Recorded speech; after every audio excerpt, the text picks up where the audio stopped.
The next variable is number of open credit lines and loans. In simple words, these are known as number of loans.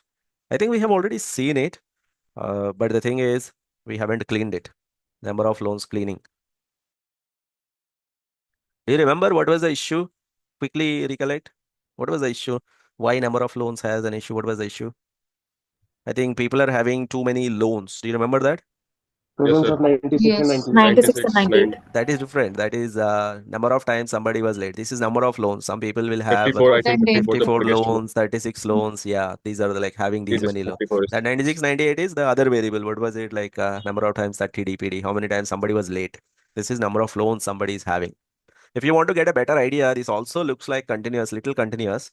There is having several values. You can also deal it like a continuous variable. You can also look at the quantiles.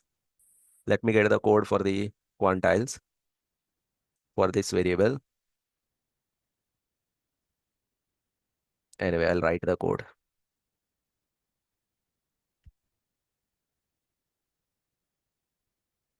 Dot quantile. This is not the one. 0, 0.1. Yes. But on the higher side, there are issues. So I will say 0.91, comma. Yes, this is what I am expecting from Gemini. So can you see this Gemini? This is known as a large language model, which is working behind the scenes. Do you have any idea, small idea on large language models and prompt engineering? It is Yes, sir. one of a good skill to have. I'll share a video of mine. It's a very easy to understand. I'll just share that video and I'll also ask Sajid to keep that video on LMS. Maybe it'll take 1 to 2 hours for you to understand what are large language models, what is prompt engineering, so that you can add prompt engineering on your CV. And next time when the prompt engineering session happens, I'll make sure that you're part of it. Okay. As of now, quickly go through that video. That should do the job. Okay. Fine. Yep. So as you can see, I think what was the limit that we discussed? Number of open credit lines and loans should not be more than what? Like how many loans? I think 20, 10, 20. Yes. 20. In India, we discussed 10. In US, like multiple people have multiple cards, etc., etc. So 20 home loans or 20 credit lines or above is considered as an outlier. So 3% are outliers. So when you have 3% outliers, what do you do? 3% outliers. 3% are outliers. What do you Replace with median. replace with median? Replacing to me. Replace with median. So as usual, what do we do? Open credit lines, new. So variable. Let me write the cleaning in a different cell. Loans data, open credit lines, new. Replace with like, I'll take a copy of the original variable. If it is more than 20, I'm replacing it with median. Is it making sense to you now? Now, if I try to see this variable dot describe, this describe will give me some percentiles. Look at this, minimum 0 percentile, maximum 20. Everything is in between. Are you getting a hang of this? The next variable is number of times. I think all the variables have similar issues. I will be repeating the same kind of stuff again and again, again and again, isn't it?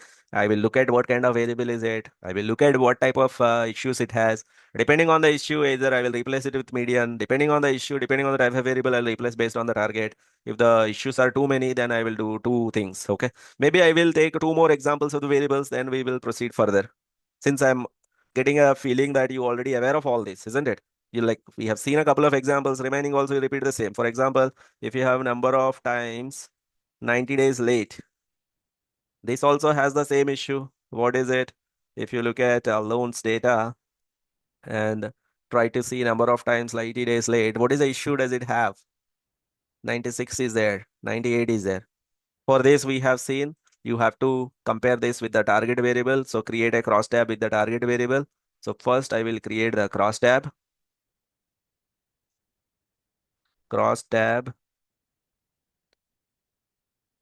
is equal to pandas dot cross tab, etc., etc. This is a cross tab. Now I'm not worried about the numbers. I'm worried about the percentages so that I will get an idea on what is the percentage, which is the other bucket, which is matching with the same percentage, and I'll try to replace that. So what I'll do is this cross tab dot apply. There are multiple ways of doing it. This is the slightly easier way of getting it done. Now I want to put a round function around it. Round it until 2 decimals. Now I can see 96, 98 has 54%. Which other bucket is near to 54%? 54, 54. Earlier it was 6 for some other variable, but which one is near to 54 right now? 50, 58, 50, 50, 50. So maybe I will replace with like 50 and 58 are equally distant from 54. So maybe I will use 58. So I will replace it with 3. 98 will be replaced with 3. 96 will also be replaced with 3. So what I'll do is loans data, number of times new. If it is greater than 12, I will replace it with 3. So everything will be between 0 to 12. So if I now see on this new variable, if I try to see value underscore counts, everything will be between 0 to 12. We will do one more variable. I think there are only a couple of variables left. Number of real estate loans, 60 DPD, and then the uh, real estate loans. Let me do all of them. Number of real estate loans. Number of real estate loans. How many can be the maximum real estate loans or number of home loans? How many can be the max value? What did we decide? Somebody can 8. have 10 home loans. Is that the max that we can like max highest if we say that is Max to the max, we say 10. max to max 10 home loans. Anything beyond that I would like to consider as an outlier. So if I try to see loans data and if I try to see the number of real estate loans dot quantile, if I want to know exactly what percent of the data is having this many home loans, 0 comma, yep, from 90 onwards I will take it here, 97, 98, comma 0.99, comma 1. Number of real estate loan. 99% of the people have only 4 home loans. Shall I change my opinion? Earlier we said a number of home loans max to max 10. But looking at the result, I would like to change my opinion. If I have to, what is the max allowed home loans that I can take? It is not 10. It is actually how many? 99% of the people have how many home loans? 4. How many? Four. 4 home loans. So anything above 4 is considered as outlier. So how do I clean this variable? I would create a copy. Real estate loans new. If it is greater than 4, I would like to replace that with median. Now, if I try to see number of real estate loans new and then try to see describe, come on, describe, I can see that minimum value of home loans is 0, max value is 4, everything between 0 to 4. All this code has been given to you. I think some of you are also executing along with me when I am discussing all this. Some of you are observing. Are you Yes, getting the sir. output for all of them, or are you getting encouraging any errors in that? It's giving you the Yes, sir, output, is getting. it? Yes, Hmm? sir, getting. So at the end, once the whole data is cleaned, we are exporting the data into a new file. So exporting the final data set into a file called loanscleaned.csv. That means you can usually what we tend to do is when we are working in a team, we tend to save the final data set after cleaning in a particular folder so that everybody can access it. Model building team can access it. Sometimes your job ends here. Do you know that? There are like, this is a very big team that will work. Your job is to just clean the data. Model building team will take that data and work with it. Sometimes your job may end here. So this is the file that the model building team will take. Or sometimes you will actually go ahead, build the model. So I have already done all this cleaning. I have kept this whole file on GitHub. It goes by the name cleaned credit risk training data.csv. We will try to take that data, and if you try to describe that data, you will find what is the minimum value for each variable, what is the maximum value for each variable, and this is the cleaned version of the data. I have given you the cleaned version of the data. This completes the data cleaning. In any machine learning model building, out of the phases that we discussed, Maybe you're not involved in here, but you are very much involved in data exploration, validation, data cleaning, and preparing it for analysis.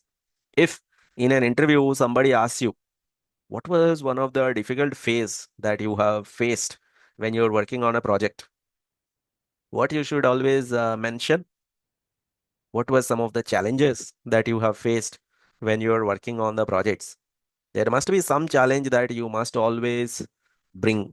Tell me, you should always talk about when I'm working on data exploration, data validation, data cleaning. There are so many variables with missing values. There are several variables with outliers, and looking at them and cleaning them was one of the biggest issue that I have faced.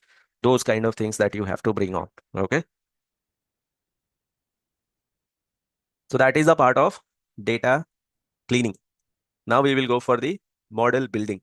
But before I go for the model building, I would like to wait here, pause here, take some questions.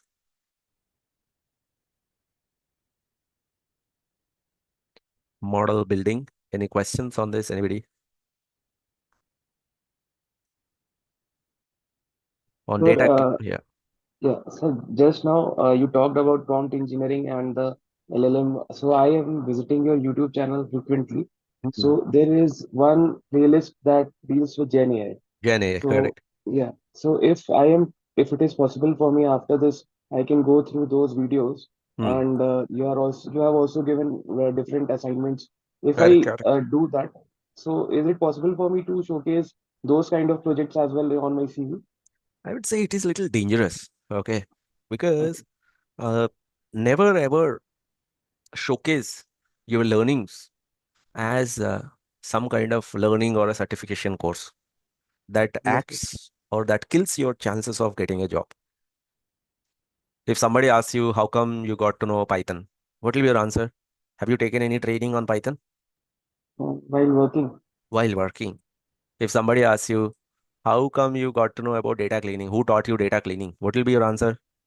I was working for a particular project, and while If you say doing that Venkat project. sir has taught me data cleaning in DB analytics, it's gone. Mm, Isn't it? We lost that yes, sir. interview. Now, Yes, sir. whenever you're learning something new, always think from this direction that yes, I have learned Gen AI. Shall I put it directly on the CV? Like between learning and keeping it on CV, there is another phase. What is it? Describing Working. it as work experience. Okay. How many years of work experience you're showing just for the sake of discussion? We'll try to have a discussion so that everybody can get clarity. How many years of work experience you're showing? So 4 to 5 years. 4 to 5 years. Who is your client? Uh, so my CV is in the preparation stage, Let so us I suppose some decided. client is some ABC bank, right?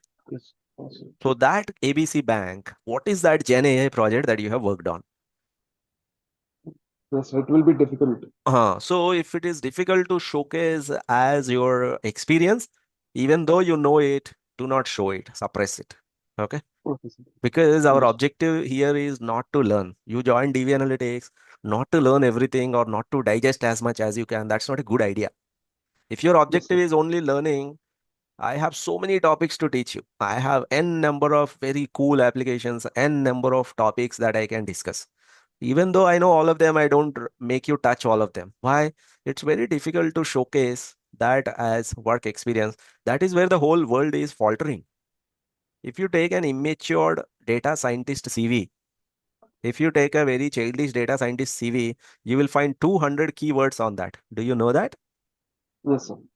CNN, ANN, TensorFlow, PyTorch, isn't it? Deep learning, Yes, sir. machine learning, generative AI, prompt engineering, Azure, ML ops, cloud, isn't it? Yes, sir. Everything SKLearn, like 200 to 300 keywords you will find on one CV. And if you ask him, what is your work experience?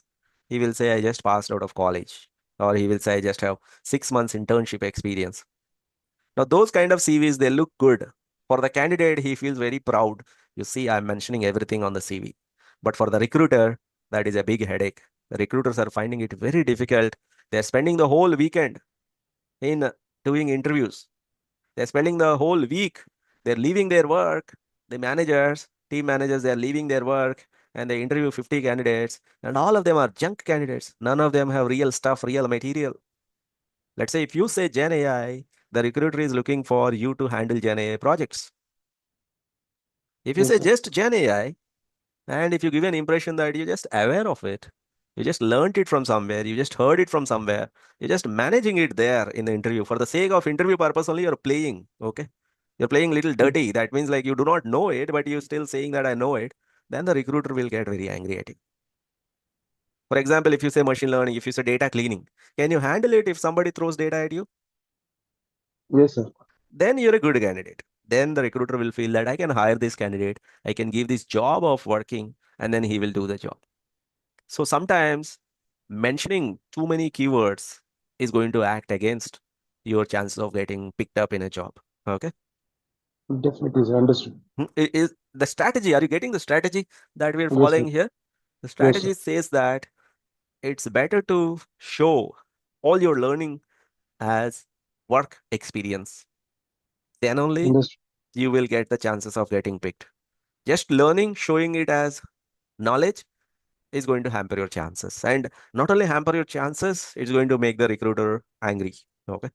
Maybe you Yes, can sir. show that as out of your interest, you have learned it, and if required, company can use that skill. You can show it as a very minimal part, not highlighting it as a core part. Okay. Yes, sir. So the videos that you see on my YouTube generative AI course, that was for your seniors, those who already got placed, working in the Yes, sir. industry for 2 years. Okay. Now they want Mm. to move up in their career. That means somebody who was a DV student 3, 4 years back, they have been working in industry. Some of them are 3 years, 5 years, real experience I'm talking about. Like they have been working in the industry from 5+ years and they want to learn Gen AI. They want to get into the next level. So that course makes sense to them. So they can learn Yes, and showcase that. You can also understand if they can get it, you can also get it. But I'm assuming that your core objective is getting a job here. So play little, best optimized manner that will increase the chances for us to get the job. Okay. yes, sir. Yep. Thank you, sir. Yeah. Any questions related to that? Anybody? So recently I went to Dubai. There I met with one of my friend. Apparently he is the whole for a couple of products or for a couple of portfolios. He is the lead, and they're in HSBC, and their team is struggling a lot. He is like kind of banging his head, saying that I'm not able to find good profiles. He says, "यार मुझे खाली Excel चाहिए. Excel reporting कोई नहीं जानता है." He was very much worried. He was pissed off that people are mentioning Python, people are mentioning advanced stuff, people are mentioning DevOps, people are mentioning machine learning, deep learning, generative AI, computer vision, sound analytics. But the work that I need here, I'm not able to find right fit. They don't even know what is Excel. They can't even create a simple pivot table. If I ask them for a simple analysis, if I throw some data to them, ask them for a simple analysis, simple dashboard, they're not able to do it. We're finding it very difficult to hire candidates. That's what he's saying. And DV is trying to solve exactly the same problem. Are you with me, everyone? The kind of approach that we are following, why we are intentionally hiding some of the stuff and showing only solid experience. Yes, sir. Yes. So anything that you learn, always go by this manner. Yes, I have learned it. How can I show it as experience? If it is somewhat fitting well in your profile, yes, I have done this project. In that project, I have used Gen AI. In that project, I have used this. If it is somewhat fitting well in the story, go ahead, put it. No need to take my permission. But if you have just learned it, if you're directly mentioning it on your CV, now that is a risk, danger. Can you handle your CV from here on? Small modifications that you're doing, make sure that you're keeping only those that are sounding like experience. Okay, then only the recruiter will give value to you. Okay. Yes, sir. Yeah. Because I have seen people in the beginning itself, they made up their mind that, you know what, I want only this kind of profile, I want only this kind of job, very advanced job. Due to that reason, they kept a lot of these keywords on their CV. Typically in DV, we give 20 to 25 keywords that will attract a particular type of jobs where you can get a very good selection criteria, max to max 30 keywords. But a lot of people are making those 30 into 70, 80, 90, 100, or 120 keywords by adding a lot of other stuff. Now that they are getting the calls, that's all right. But the conversion of that call after the interview selection is becoming very difficult for them. Always show less keywords but more depth. Show always your experience rather than your skill set. Okay. Yes, sir. So that is part one of our project. In part two, we will get into logistic regression model building. And then after model building, we will get into model validation and handling the class imbalance, etc. But before that, are there any quick questions? Anybody? Hello, sir. Yeah, I have a query. yeah, Prior to model building, we mm, are going for the outlier treatment, right?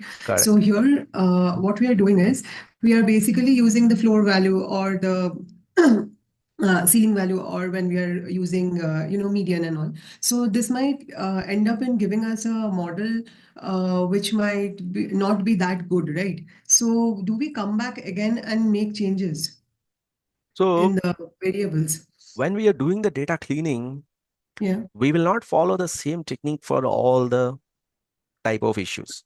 For yeah, example, if 99% of the data is clean, if 99% of the data is clean yeah. and only 1% of the data is having issues. Mm-hmm. Now, no matter what data cleaning technique that I use, because 99% of the data is clean, I'm impacting only 1% of the data, right? So it will not have a huge impact on the final analysis. That means if I build a model, let's say somebody has done median, somebody has done flooring and capping. Okay, these are two different Okay. techniques, isn't it? Mm. What you'll observe is the person who has done median, he will get some accuracy. The person who has done flooring and gapping, he will get some accuracy. Yeah. Usually that accuracy matches most of the times. The reason Okay. is the kind of impact this particular variable will have, that also questionable. And then within this variable, 99% of the data is clean. So usually you will not have a huge difference in the accuracy. Okay. Okay. But if the variable is having, let's say 20% of the data is having issues, let's say 20% of the data is having issues, Yeah. and then 80% of the data is clean. In this case, people following two different approaches may get two different values. So in this case, I do not really suggest flooring and gapping, because 20% of the data we have to study it, and then we have to make sure that we are replacing it with median, because we cannot put maximum value for 20% of the values in the data. Okay. We can replace Okay. maximum value for 1% of the data, makes sense, but median. So depending on how much of the data and what is the impact of this variable on the final data decides how good, how bad finally the model Okay. is coming out to be. Okay. Yeah, Thank you. Okay, sir. Thank you. very good question. These are pretty good questions. This is the direction that you should be thinking. Like, if I do something here, is that going to have an impact on the model? Shall I change it to get a better model? Yes. Any other related questions, anybody?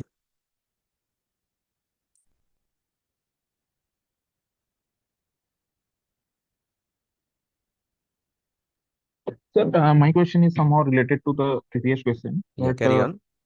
that if we are have the clean data Hmm. and we are going for model building, Hmm. and somehow we applied all the techniques and we are not getting our required accuracy or parameter. Hmm. So again, is there any chance that in the real time scenario they come to the data cleaning and do some changes in the data so that they can get better thing in the accuracy or model building part?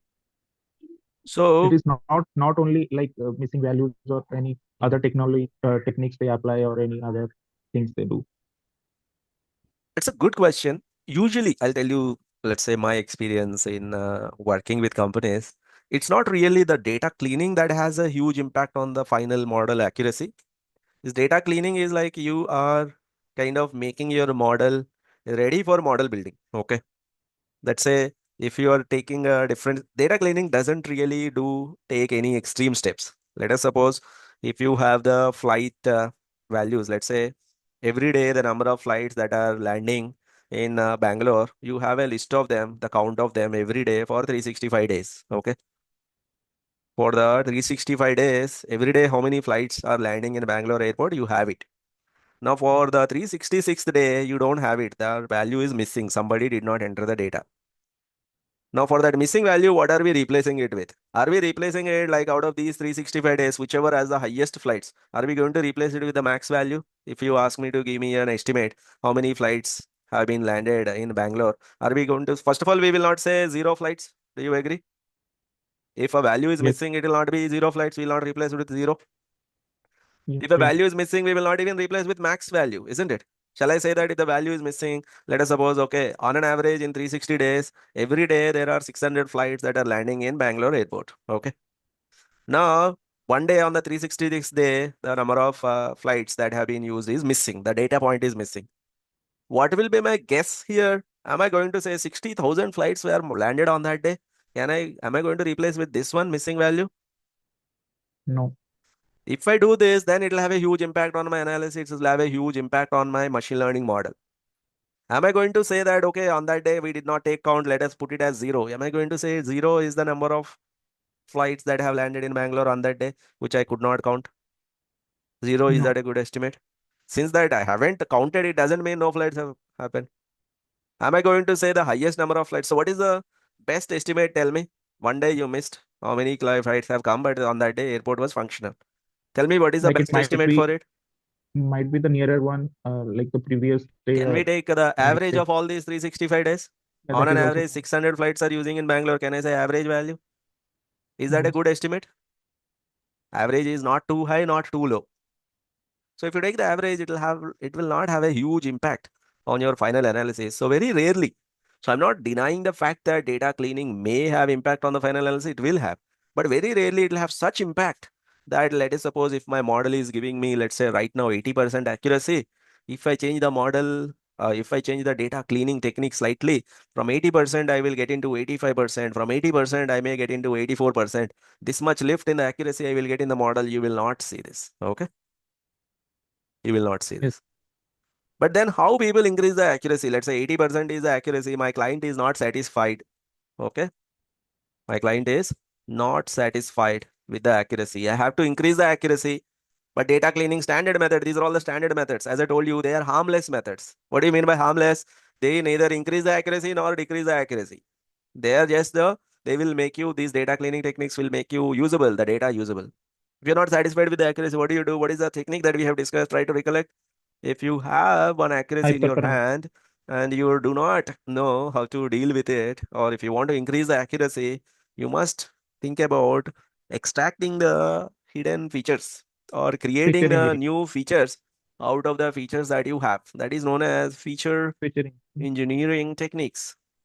Some of the feature engineering techniques that we have discussed are what?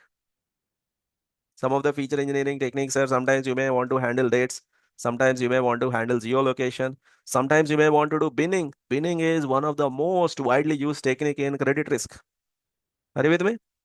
In credit risk, in Citibank, in HSBC Bank, very frequently we do binning. Binning is like everyday, day-to-day life. And what is the other technique that we use? One hot encoding. Do you remember discussing all this? Yes.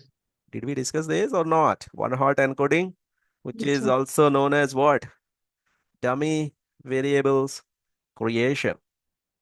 These are the two techniques that will use that will have an impact on the model. Okay. The feature engineering technique will have an impact on the model for sure. If you want to improve the accuracy of the model, you must use feature engineering techniques.